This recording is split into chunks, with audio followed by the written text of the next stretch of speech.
Look, up in the sky. It's a bird. It's a plane. No, it is a bird. It's the Quirky Bird Show with your host, Robin Savage.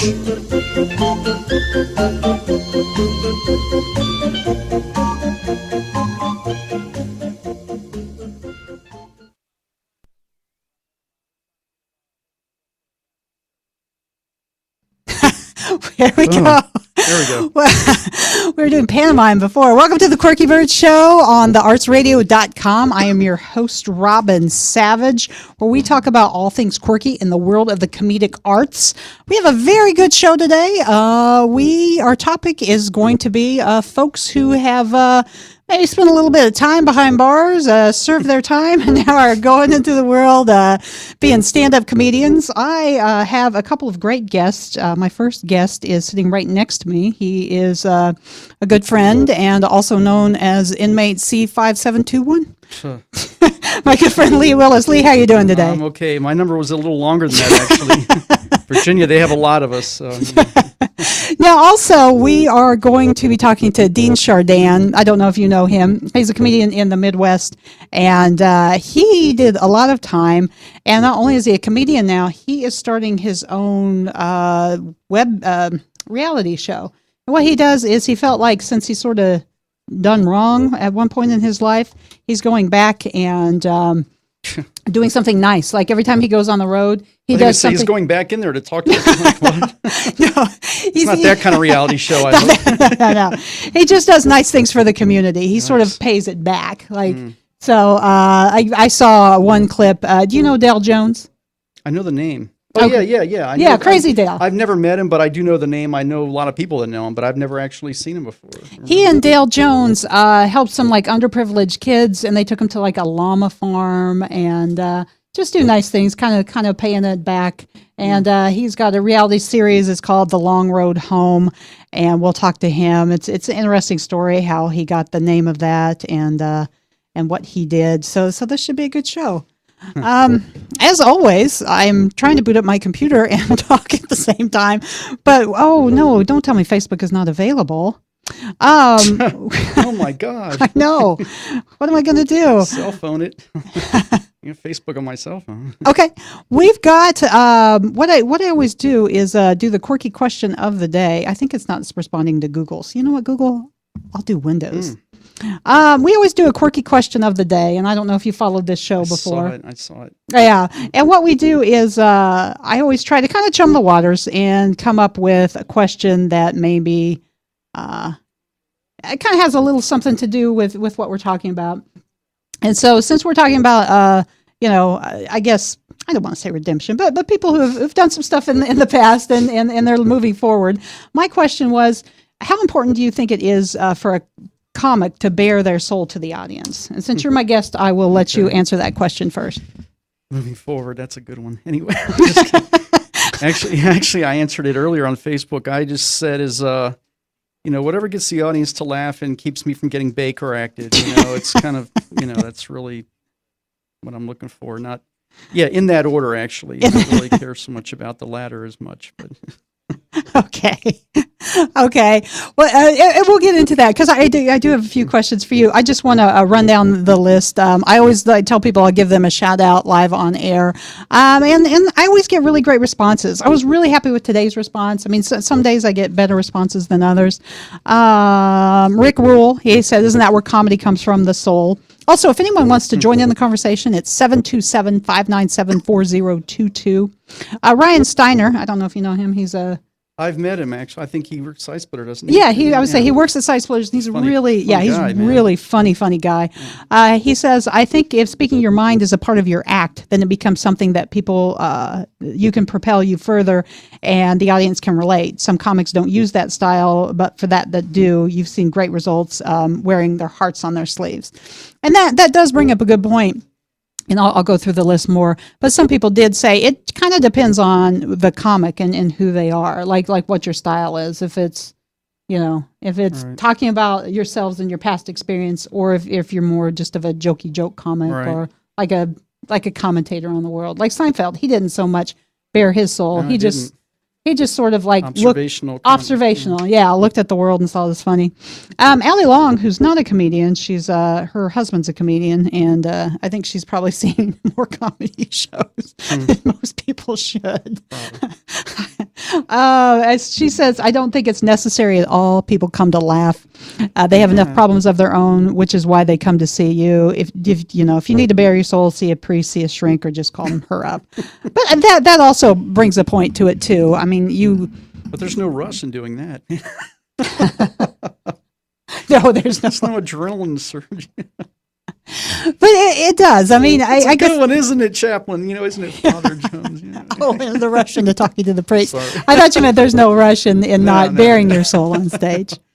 But that is true. But I think that goes back to the art of comedy. I mean, if you bare your soul, but if you do it in a way that people can laugh, if you just sort of are sad, it's really not comedy. And I think somebody else said on there, I can't see from here, but earlier somebody mentioned, Richard Pryor, George Carlin, two different styles, whatever works, was kind of the gist of it that I got.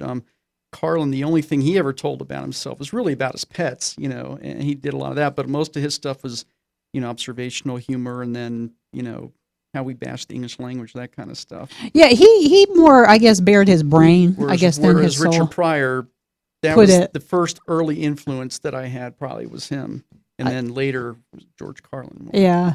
But he put it, talking about bearing soul, he put it all out there on the line, and he's brilliant. He's one of the best out there. Maureen Sullivan, she said, I agree with Rick and Ryan, bearing a bit of your soul on stage helps break the ice. It makes you more relatable and likable. When she's done that on stage, she always gets better feedback, especially after the show. The audience feels more comfortable approaching her and sharing their stories, which is true too. So, I've tried a few things. I think I'm about halfway. There's some stuff. That's why I pretty seldom personal. talk about prison on stage, because they're not as likely to come up to me after the show. I have. It depends on the room, Yeah. Definitely. I do want to get to that, because I think that's. No. I think that's very interesting, and to win and why you do that. David, I know your last name because we said it before. Abalafia. Do you know him? I've seen him on there, but I don't know him. He says it depends. When Will Ferrell was on Saturday Night Live, people constantly came up to him and said, "How are you funny?" He came from like a normal middle-class California family. He didn't really have any drama, any child, he didn't have like these god-awful things that happen to comedians. He was just a regular dude. Then he said, from my personal experience, it's always about the funny. In the short time he's done stand-up, he's talked about his wife, his son, things that people can relate to. And that's kind of what it goes down to is what people can relate to. And then Chris Davison, he said the same thing that you were just talking about, Pryor versus Carlin. It all depends on the comic. My good friend Long Island Mary, she says, yes, but if it's not a therapy session and it's funny, if an audience is not laughing, then move on. They don't, they want to relate, not pity. And that's a very good point, because you don't, like Richard Pryor, bringing back Richard Pryor, he never felt I guess you did feel bad for him because he burnt up. But it in places, yeah. Yeah. But it was more funny than felt bad anything. for him before he walked on the stage about it, though. Everybody felt bad for him when it happened, but once he got on stage and started making light of it, then it was like hilarious, Yeah. You kind of came to terms with it. As morbid as that might be, I laughed too. I had that album, Sunset Strip. Oh, did you? Oh yes, I used to have it memorized word for word at one point. Yeah. with all the F words. My friend Michael Freed, he said, I think the opposite is true for a lot of comics. We develop humor as a defense mechanism to cope with our trials and tribulations and to hide behind it, trying to give the illusion that we don't take anything serious enough to be upset by it. And that's a good point, too. Sometimes that is, especially those of us who have enough guts to stand up on the stage. We've used humor as a shield before. Maybe that's the only thing people like about us. So that's why we stand on the stage. Oh, just a couple more. And I always just like to give shout outs. And there's a couple of them hiding in here. My good friend Karen Fitzgerald, who I just did the Balls and Chains comedy. We talked about that last week, and it was a really fun. My friend Cricket, he wrote, I think the soul adds something personal and profound to comedy. I find that my favorite comedians have a unique way of making me think about bearing their soul in comedy. My friend Bonnie from Canada, she said, depends on if they're going to stop at the soul. So I guess you don't want to just bear the soul. Keep your clothes on. Keep the other stuff on. And then last but not least, I know, see, I my problem is I post it like 100 different places. I probably should just post it one place, but I posted 100 different places. I just thought of another good example. And I'm a fan of this guy. Remember Robert Schimmel? Oh, I felt actually his when whole I heard act was bearing his soul, even though he's a raunchy guy, but he was a funny dude. When he passed away, you were the first Yeah. person I thought of because I know you. Yeah, he was a nice guy. I met him once. But Oh, I'd did seen you? him like at Tampa Improv, actually. Real nice guy.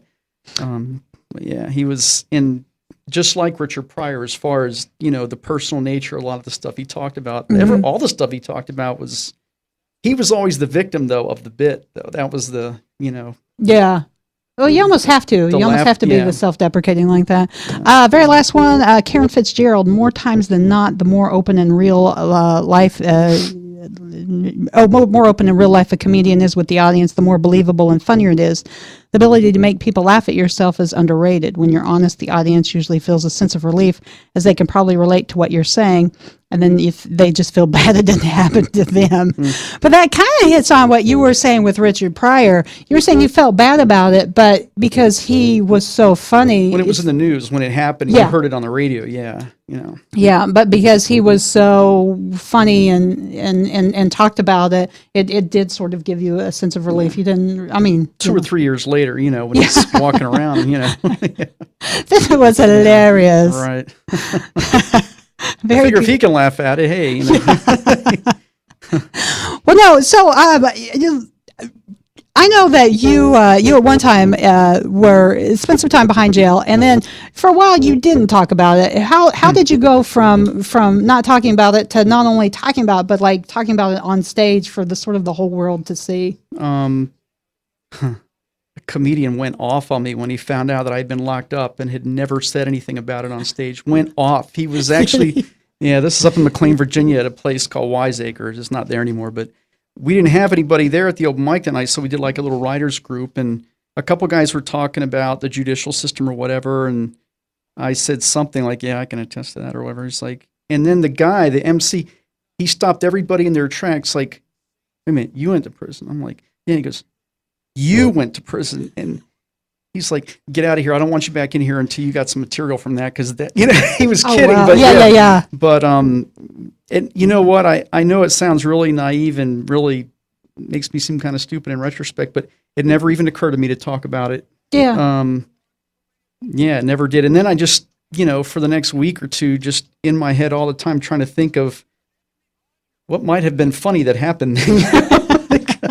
Apparently to him, it was funny that I got locked up. That was funny enough to him. That was a pretty horrible time in my life. Yeah, he seems to think that in and of itself, the premise right there is all I don't think the audience is going to want me to stop with that, man. Oh yeah, I was in prison. Like, it's not going to happen. But I think just knowing you and my impression of you before I knew you and now that I know you, you're a very laid back, sort of mellow guy. And so I think for anyone to think that you got locked up. You don't know me as well as I thought you. No, I'm just I'm a little neurotic, but yeah, go ahead. Well, but I think that's it. I mean, you're just so sort of, like, hey, I'm Lee, here I am. And so for people to see that, there's sort of a juxtaposition between what people maybe perceive and what they perceive about you. So since the two don't match up, that's where hilarity will ensue. That's what I try to take advantage of. And depending where and I don't do that bit that often on like a weekend show or anything. Mm-hmm. Every now and again, I'll just get a feeling about a room, or maybe I hate to say it, but the demographic of the room will prompt me to do that. Bit goes over. They look like they've been in prison. It is what it is. No, actually, the bit went over better in Virginia, which is where I was. In fact, one time there was a lady in the audience that knew exactly where Dillwyn, Virginia was, which is where I was, and she was all excited when I mentioned, I'm like, it's really not much to really brag about knowing about Dillwyn, Virginia. There was like a Dairy Queen and a prison there. Basically that was it. Yeah. Neither were privy to the other, So There's a couple towns like that in Missouri. Like, really, the only reason you're in the town is because the prison. There's not like a whole lot of other. Like, that's the main employer of the town. There were two prisons. There was a medium security and a maximum security. They were right next to each other, and either one of them had more people in it than the town of Dillon did. So absolutely, it's like 45-minute drive from Richmond. You know, it's in the foothills. They tend to put them as far away from civilization as possible. You know, and yeah. So I guess basically when I might talk about it on stage, I think a lot of it is the hope that the audience isn't expecting some of the stuff to come out of my mouth, to come out of the mouth of someone who looks and presents himself like me, you know? Yes. And they don't expect it. And maybe, as opposed to just being interested or entertained by it, hopefully they'll laugh about it. But like I said, it doesn't happen a lot with that bit. It just depends where I'm at. I kind of have to have a sense of knowing if this, quote, this is the proper room to do it in or not. But some people, they just don't. They might laugh. There's certain things about it they might laugh at, if, you know, but it's always been a work in progress. That's what everything is. But that's a good story. That's a good story. I like that. So you just so happen to be like casually mentioning it, and then someone prompts you to be like, "Hey." He went off. That little guy went off. He just, you have never used that? I'm like, no. I was like, I don't even like talking about it with you right now, dude. You know, like, I should have opened my mouth. Now, did you go back and ever be like, hey, here's the material I wrote? Actually, the first time that I did a bit about it was at an open mic. It was in Virginia. It wasn't in the same room. It was in Woodbridge, and those guys, especially the comics in the back of them, they just fell out. They didn't know, for one. Yeah. And they certainly didn't expect. I don't even know what it was. It wasn't even a line that I had written into the bit. It was just one of those out the side of my mouth sarcastic comments at the end of a sentence or whatever. And I think I said something like, you know, nothing will improve your basketball game like a prison sentence, you know. And they just thought that was the funniest thing. Don't you love that when that happens, though? You're like, okay, that's a tagline. Hell, that might even be the joke. You got to make it a point not to look surprised when you're on stage when people laugh, because that's what you're up there for. Trying to grab a pin. Oh, God. I thought it was more brilliant than anything. I never forgot it when they did that. I never forgot that line. Now, how long in general have you been doing comedy? Same as you, like 6 years next month. Yeah. We start in September of the same year, I think. Yeah, we did. We met pretty early into the career, and you moved around a little bit, but yeah. That's the death knell for comics. You start moving around, you know, unless you're already famous or something, you know. Yeah. Yeah, it's funny because I was trying for this, because I always try to get the ladies on the show, and for this I could not find anyone. I Googled women comedians who have been in prison. I asked like certain women groups, like, hey, do you know of a woman who's been in prison and now does comedy? It seems like that's like I say, we have Dean coming on, but he's not a lady. He's a fella. He's a gentleman. I was thinking about this before I left the house. I was thinking, not only is she not going to be able to find a woman who's a comic now who was once in prison, considering, you know, your lifestyle or whatever with mom and kids and all, you'll be lucky if you can find a woman who's been in prison that you know. I know. I'm very boring, very suburban. I'm sure you crossed her paths on occasion. You just wouldn't necessarily know it, you know. Yeah, but grocery store or something. But I really was. I thought, oh my gosh, that would be. One time I was at Side Splitters, and a woman who had worked as a prostitute for years, she went on stage and she made jokes about it. So I mean, there are all sorts of people who've come across like things in their life, and they think, wow, I'm going to take this and put it to the stage. So I know there's someone out there. I just wasn't able to find. It's funny. You always hear of the male comics who have been in prison. Tim Allen, you know, is a big example. Yes. You know, every now and then you might hear somebody else who was there or does a bit about when they were there overnight or something. But yeah, you never hear from women. Maybe none of the female comics are in prison. I don't know. I'm sure there has to be one in the country somewhere. But that's what I'm thinking. The whole grand scheme of life and comedians, because and that's another thing I want to talk about as well too. Like, everyone's trying, and maybe this is what your friend who started screaming at you was. Everyone's trying to like get to be different, to be like, I'm the guy who did this, I'm the guy who did that. So, I mean, maybe he was trying to get that to be your niche, your angle. Yeah, it's just not. I mean, I still, like I said, I sometimes do it, but it's not. I don't know that it'll ever be a signature bit. Now my job interview material is probably, of course, that's happening every day of my life forever now. That's almost been going on longer than the whole prison thing, consecutively. God. And that, for whatever reason, that's well, obviously that's the material that audience is going to be able to relate better to anyway. The job interview stuff. I mean, that is, unless you're in Dillon, Virginia, or nearby. That is true. That is true. Now, have you ever done any sort of like a comedy for prisons? No. I've only even heard one story about a comedy show at a prison, and that was from Eric Myers. And it was at a female prison, and he said they just booed him out of there. They didn't. These are women that have not seen a guy in however long, and they did not want me to be the one that. But no, I've never even heard of, I've never personally heard of a show taking place with regard to. Now, that would be the place where I would do that bit in its entirety. Yes, because you can relate more. Well, when I was Googling, I found like a lot of people a lot of women comedians who've gone to prison to entertain for them, but none have actually been the prisoners turned comedians. I guess.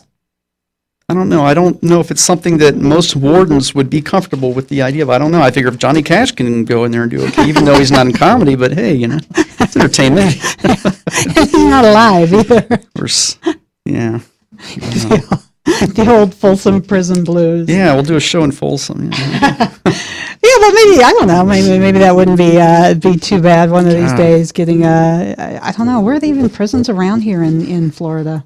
They're probably everywhere. We just don't, I mean, obviously the county ones are usually in a readily visible area, but this is a swamp, so they're hiding. I mean, a lot of them are tucked in. Trust me, this is a big state. There's a lot of people here. I'm sure they're, I've never gone around looking for them like on Alligator Alley or anything, but I'm sure they hide them. They really do. Now, what prompted you to get into comedy just in general in the first place? Well, before 6 years ago, I'd actually done open mic like 2 times back in my 20s. I was still in the Navy, and when I was home on leave, I went to one of the 2 major rooms in Philly on Walnut Street. I don't remember the name of it. I think it's still there, but it's like a Monday night thing, and I think the first time, I drew number 23 out of 25, which I want to do. That's usually the way that happens. I always get 23 out of 25. I think there were 8 people there. One guy came up to me, really liked my stuff. And this was the first time you went on stage? This was the first time ever. I was a nervous wreck, just like, as I typically was back then. And then the other time I was at the same room, and I think I drew number 8, which was much better. Mm-hmm. Another comic came up to me and said, I really like your stuff, but this audience is just brain dead. And I'm like, can we get like a different audience or something? So you went, I never realized that about you, Lisa. You went 20 years from the time you first did it until... Just about. It was like 18 years, yeah. In fact, the first open mic here, Laszlo was emceeing, and I think I may have mentioned it briefly on stage, and then he addressed it afterwards. He's like, what were you doing the other 18 years or whatever? And I didn't... Getting material. I mean, I didn't know what to say, really. Living life. I was so nervous, man. I mean... I guess that kind of is what I was doing, but yeah, I don't know. I was just so nervous, and it took a lot of years. I mean, even in school, right before I started doing comedy, there's public speaking you had to do in school in a couple courses, and I hated it, and I was nervous, and yeah, and it just eventually, and I would have been doing this 20 years ago if it weren't for the social phobia and the anxiety, the whole quivering voice and the knees shaking. I had to sit on the stool and all that. And a lot of the guys around here remember that.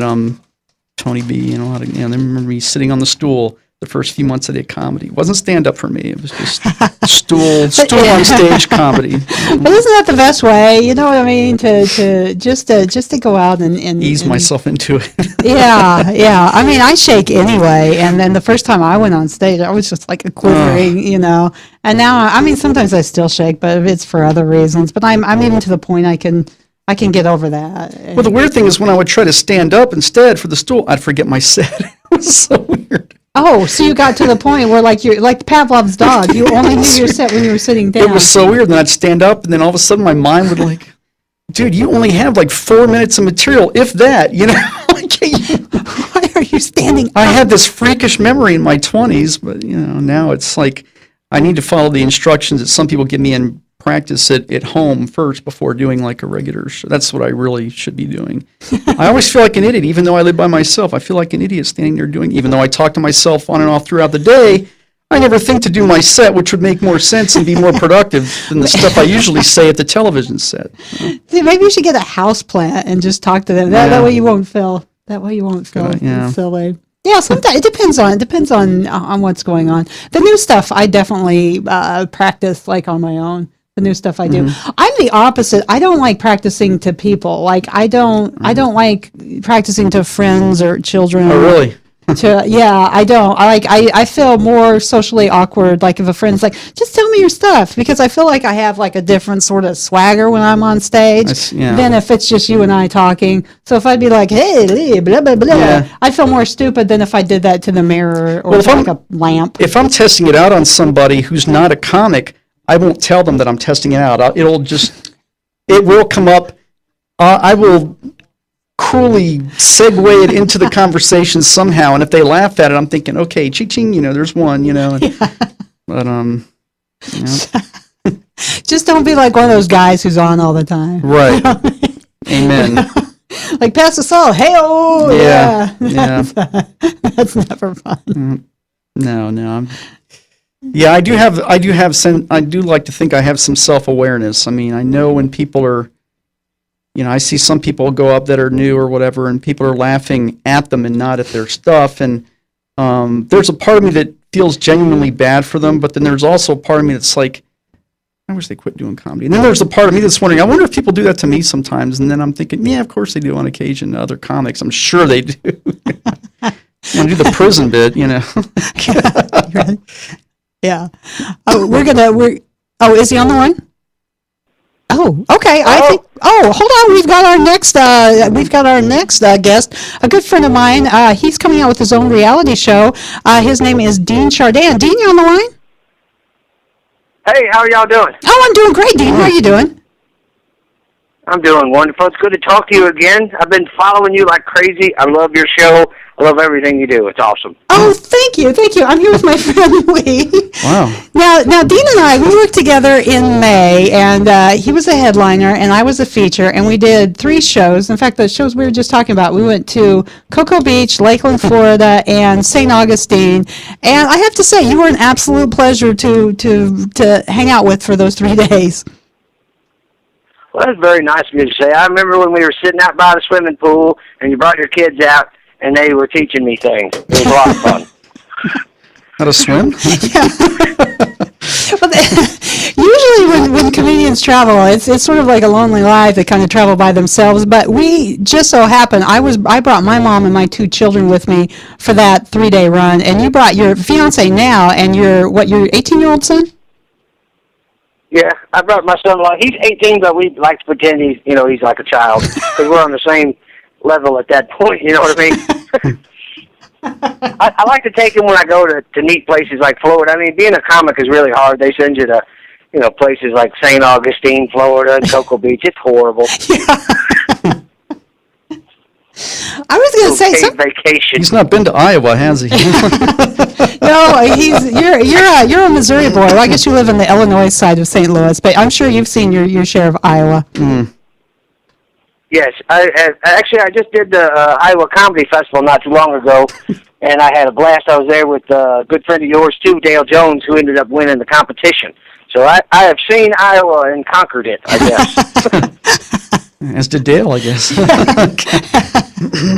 Now, Dean, you have a really neat project coming up. When I first met you, I know you were working on it, but now it's actually a done deal. You've signed the ink and everything on it.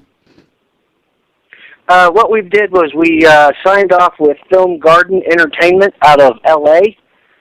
What they are going to do is package my show and present it to the networks, and hopefully, I can't really talk about all the details, but I can tell you that I'm a lot closer to being on the TV once a week than I was when we saw each other then. Oh, okay. Can you give us just a general picture of what your reality show's about? Just like a. What am I trying to talk about? What were those things? Encapsulation. I don't know. I was trying to, like, if you don't want to read the Cliff Note version of what your show is.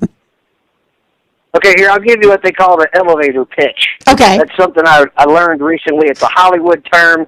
It means tell me what your show is about in the time it takes us to ride from the bottom floor of the elevator up to the top floor. Oh, the elevator. Okay. That's what they call it. Okay, I like that term. The elevator. All right, so here's the elevator pitch. I'm a stand-up comic who was arrested in 1999 for bank robbery. I went to jail. I did my time. I found out while I was in there that the world doesn't necessarily owe me, that I owe the world. So when I came back home and I started doing comedy again, now wherever I go, I look for people that I can help when I'm out on the road. And that's pretty much the gist of my show. If you had to compare it, it'd kind of be like My Name is Earl and Extreme Home Makeover. That's what my show is. My name is Earl. Extreme Home Makeover. Wow. Move that bad car. I've heard those two things in the same sentence before. Wow. No, you drive the Paddy wagon. Yeah. Move that El Camino. Didn't they drive an El Camino in My Name is Earl? Oh, man. I don't even remember. But you've done some interesting things. You and Dale went to a llama farm, is that right? And helped some underprivileged kids, or can we not talk about that? No, that's fine. When we shot the pilot episode, which your listeners can view if they go to www.oldschooltimeout.com, which is my website, and you click on the Long Road Home sizzle reel, they can view the sizzle reel, which is like a 5-minute example of what one of my shows is going to be like. Myself, Dale Jones, and Bill Kirkenbauer got together to do this particular episode, and we got to go work at a llama farm for a day, and in exchange for working there, the people who own the llama farm brought the llamas down to a charity in East St. Louis which worked with inner city kids. Oh. And, a lot of them had never seen that before, so they were pretty excited. Oh, so it was twofold. You had to do some like manual labor work, and then they brought the animals to the children. Yeah, that was the whole reason we went there. And let me tell you something. Here's what I learned. Llama poop makes me puke. That's what I was going to say, I hope you have to clean up after them. Oh, my Lord. They have, like, little rabbit-sized turds, but they're like, they look like little milk duds, and they stink so incredibly bad. Oh, my Lord. Mental note. I lived on a farm. I have a similar story about a Burmese python. I'm scarred. I cannot eat milk duds ever again. I lived on a farm, and I mean, we had cows and pigs and chickens, and some of that was just absolutely overwhelming. So I couldn't imagine what some sort of exotic animal poop would be like.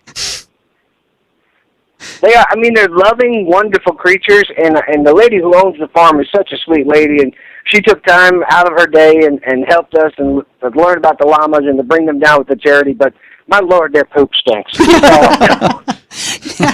Now, if you were dealing with like inner city St. Louis kids, how did they react to the llamas? I mean, was it a neat experience? It was really weird at first. They were kind of standoffish. You know what I mean? But then we broke out some carrots, and the llamas love to eat carrots. They don't have any top teeth. They just got bottom teeth, but they love to eat carrots. I don't know how they chew them or whatever, but we broke out some carrots, and they started feeding them the carrots to the llamas and the kids. They were getting along, and then by the end of it, they were the best friends. And every kid in East St. Louis now wants a llama instead of a pit bull. So we're changing the world. That's what we're doing. That's probably a good thing. You'll have rappers named Llama now in 20 years. Llama poop. MC Llama poop. Now, That's funny. I like the story of how you got the name Long Road Home. How did you name your television or your future television show that? Hopefully future television show. But like I said, I was arrested for bank robbery in 1999, and I went to the federal system, and I served 8.5 years inside there. And right when I was getting ready to get out, it was such a weird thing. I was in the hole, or the shoe, as they, I was in trouble. So they put me inside a prison inside of a prison. And they came to get me the day that I was supposed to go home, and they had me in handcuffs and shackles and leg shackles and marched me up to the front door. I got up to the front door, and they said, okay, go in this room. And I went in this room, and they took the handcuffs off and handed me some go-home clothes, which are like one step down from Walmart Tough Duds, I just want to say. And I put those on, and they put me back in handcuffs and marched me up to the front door, and they were taking off my handcuffs as I was standing there, and the guard who was there by the front door, he says, so where you headed? And at the time I was in Butler, North Carolina, and I said, oh, down around St. Louis, Missouri. And he looked at me and he said, man, you got a long road home. And for some reason, that just kind of stuck with me, you know what I mean? It was one of those symbolistic things where he said, wow, sure it's a 28.5-hour Greyhound bus ride, but it wasn't really about that for a long road home. It was about trying to get back to where I should have been when I was growing up and how I was raised and who I really should be as a person. So that's where the name for the long road home came about. Oh, I love that. I think that's awesome. I mean, not to get all like Oprah, but I think when you have your heart in some place and you're doing good, and it's I mean, I know we've talked about this before, but it's like a nice reality show, and there's so rare happy reality shows out there. There's no Snookies on my show. Snooki versus Obama. For that, we're grateful. Now they drove me out. I tell you the truth, I'm kind of like you guys. I'm not a big fan of reality television, but I know that there are some things out there. There are stories that need to be told. And, there's a couple of them I really love. Like, I like Gold Rush. That's on Discovery. I think that's a really excellently done show. And I even like the Pawn Stars every now and then, just because it's a good story-driven. American Pickers is another example. Those they tell a story of what they're doing, and I like that. And when I sat down to do it, I said, I don't want drama. I don't want, the fighting. I don't want them to say, hey, we want a monkey in the show. I said, I just want to keep it as pure as what it is. And if I can't do that, then I'll just keep doing it by myself. I don't really have to have the cameras to do it. Yeah. I couldn't see a monkey on the show. Yeah, just do a llama drama. There you go. Can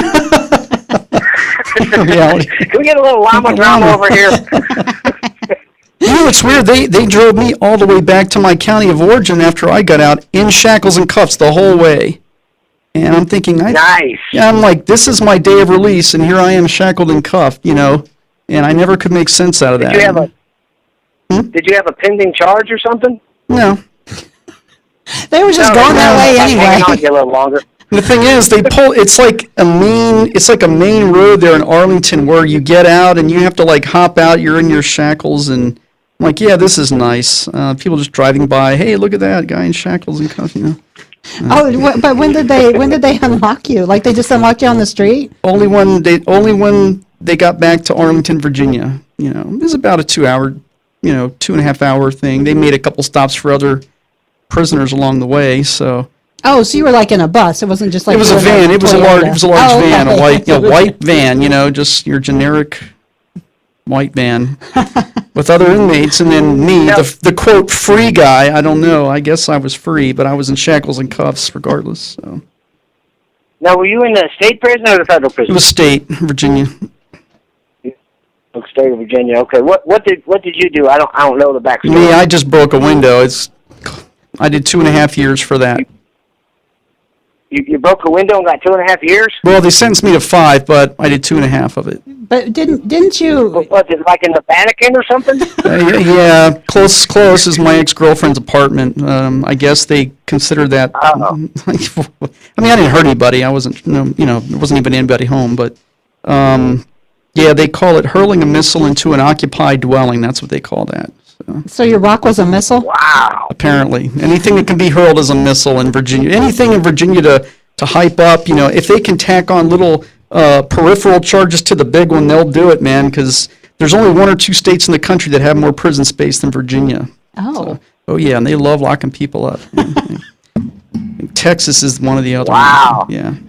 So you're like a domestic terrorist. Apparently, yeah. Nothing is exotic as bank robbery, and nothing is lucrative either. So, God. You're like, I just picked up a rock off of the ground. Like, just a momentary lapse of temper control, Now, Robin, I understand that you too are a criminal as well. That you've spit on the sidewalk once or twice or something, right? I have. I am like just out of control sometimes. It can't help it. Stepped on the crack in a sidewalk too. You're like the bad girl on radio. But I do have to say, and I mentioned this to Lee as well too. I mean, after spending time with you and your family, I mean, you two are the most like. If you lined a bunch of people up and said who are the prisoner or the people who've been to prison, like you guys are the most easygoing, mellow guys I think I've ever met. I wasn't like that coming out. Yeah, I think they call that being a psychopath. Yeah.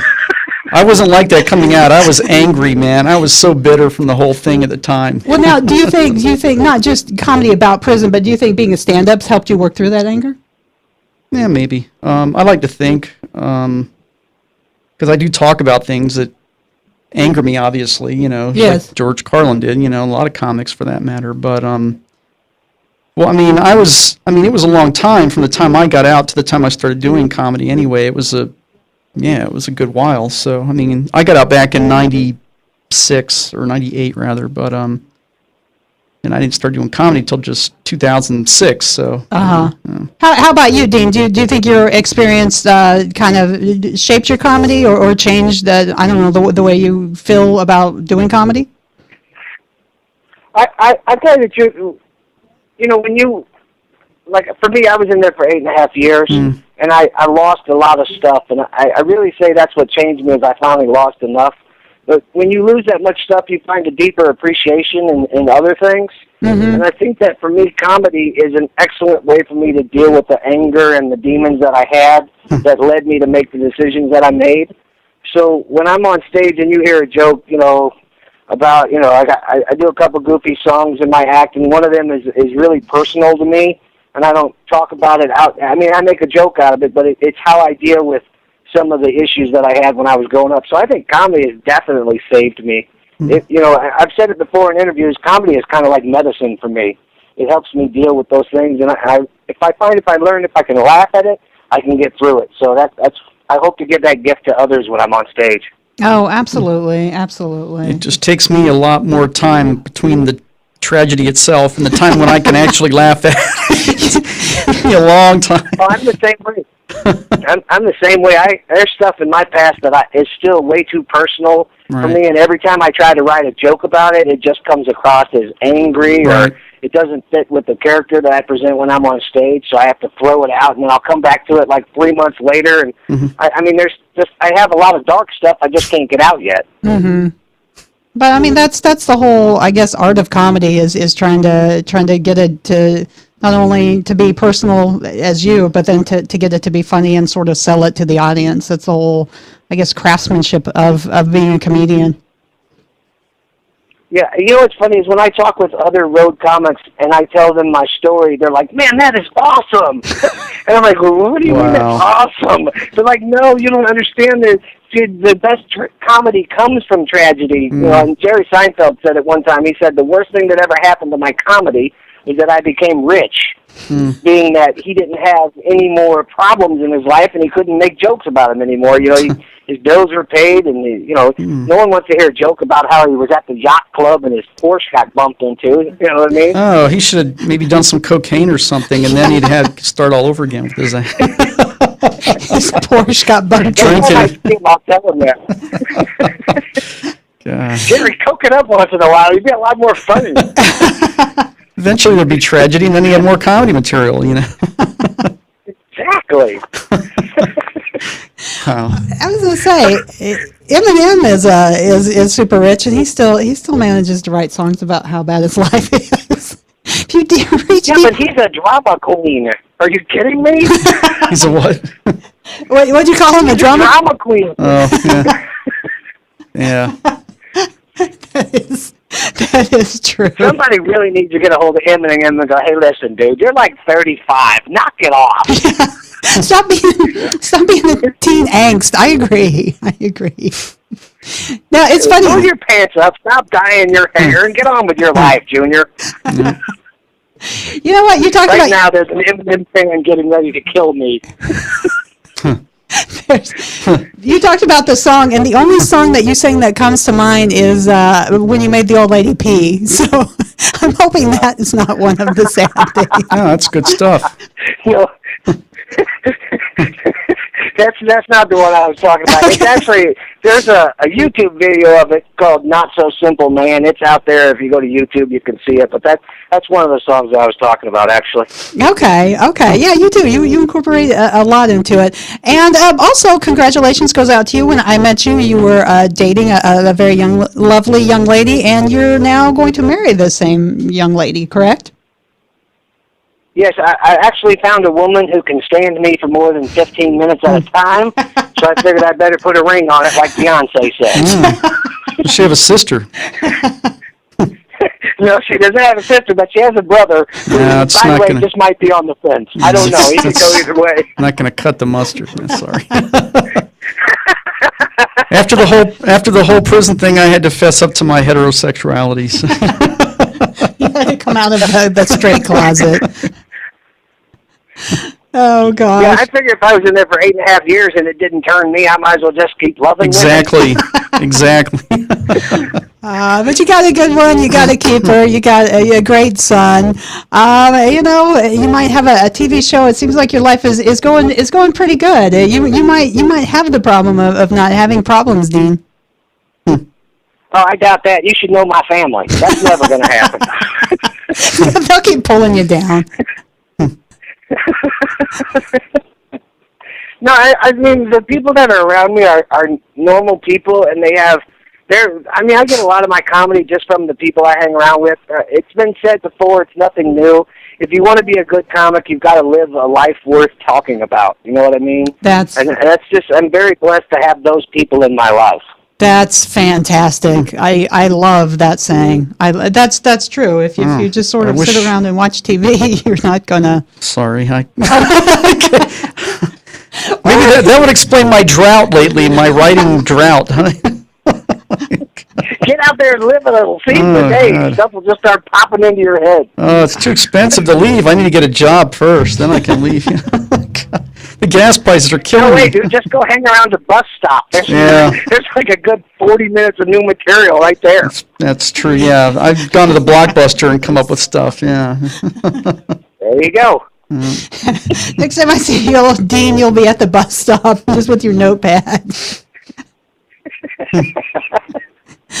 Well, Dean. I did that once. I thought I was a cop. They ran me off. A meter maid or something. Right? Well, Dean, let us. I'll give you time to plug away anything you need. Let us know your Facebook, your email, what's coming up, when and where we can look for you. Okay, let's see. You can follow me on Twitter, which I still don't even know how that Twitter thing works, but I put stuff on there every now and then. Okay. At Dean's Long Road. At Dean's Long Road is my Twitter. Okay. Facebook, you can find me. I'm sorry? Oh, something just beeped. You can go ahead. Oh. Maybe that was me. Maybe it was Hollywood calling on the other line canceling my show. I don't know. You got lots of material for that. Interview sucks. You're out of here. Okay, Dean's Long Road. You can see me on Twitter. You can follow me on Facebook at Dean Chardon. And you can look me up on the website at www.oldschooltimeout.com. Check out the Long Road Home Sizzle, and I'm going to be at Brio's in Ohio this weekend. Oh, okay. Janesville, Wisconsin, and then I think Laugh Tracks. I'm not sure. I haven't even looked at my schedule. There's a link to it on my website, though. So you just know you're getting in the car and driving. I can't wait to get back down to Florida again. I had so much fun when I come down there, and I know you guys got a lot of stuff going on. There's so many great Florida comedians down there, and I wish y'all would just make it up north once in a while. I know there's a bunch of Yankees up this way, but you have a lot of fun if you come up this way. So don't be a stranger. Get out of that town once in a while. I'm available. I was going to say, I actually probably will take you up on that because, I'm from KC. So one of these days I'll be knocking on your Orleans door like, hey, I'm here. I'm not doing anything, man. Hey, just, no. All right. Well, thank you. Use some French meat around this way. He's like, I don't know you, Lee. I only know Robin, man. I don't know guy coming, new ex-convict coming up. I don't want that. Well, thank you so much for calling in, Lee. And I do hope No, that it's not Lee. Dean. Dean. God, Dean Lee. I'm Lee. Yeah, no, actually, I'm just pushing Lee out the door right now. Go. All you convicts look the same. Yeah. But thanks for calling in, and I do hope our paths will cross. And I keep track of you on Facebook, so if you get down this way, we'll definitely have to try to share a stage again. All right, that's awesome. Lee, keep on the straight and narrow path, brother. It always gets better. That's what I tell everybody. And it was so nice to talk to you again, Robin. We'll see you all soon. Okay, thanks a lot. Take it Dean. easy. Thank you. Bye-bye. All righty. That was Dean Chardin. Yeah, I don't know if you've seen him. He's really funny. He's definitely has a Midwest sort of. I can't get llamas out of my head now for some reason. There's a picture of me with a llama. Maybe I'll put it in my profile picture on Facebook. When did you see a llama? Actually in Maryland, Western Maryland, this lady had a couple of them. She had like 3 goats and a couple llama. I don't know what she was doing with them, but the goats would always like to stand up on this old wrecked BMW they had, and they would like just stand. One would stand on the hood, one would stand on the roof, and They were just her pets? that was their Beamer. The goats, I guess, and then there were 2 llamas, and yeah, I'll post it. I'll post it on Facebook. Yeah, it's a funny picture. Okay. Well, we're being tapped that I see 'em. it's almost time for us to go. Thank you so much for coming on, Lee. Is there anything thanks. you want to share? Where you're going to be seen at next? Your website, My website. your Facebook.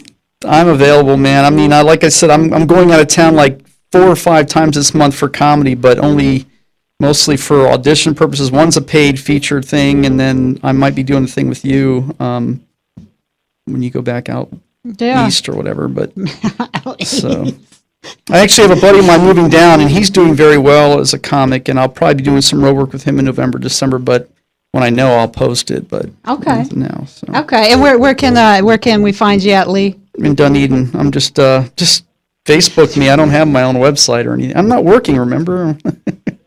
I'm not really helping much. I was going to say, I was trying to get you to promote. I know. Just Facebook.com crawls in a corner and slash cries. openmindedlee.com, Or if your Facebook Just friend. type in Lee Willis, man, and I'll pop right up there. You should if you have like a website that's just thought about, like you should have like what you talking about Willis.com Yeah, or something. I hear that a lot, yep. See, I thought I was being clever. Of course, Stewie Griffin, I get that a lot. Yeah. Yeah.